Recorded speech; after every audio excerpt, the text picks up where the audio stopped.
Bir tanıyalım mı seni? Evet. Reklamcı. Dışında hani aktif olan bu. Firmaların reklamlarını uzayda yayınlıyoruz.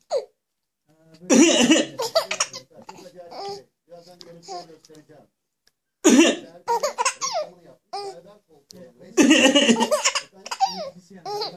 Serdar Koltuğu'nun üreticisini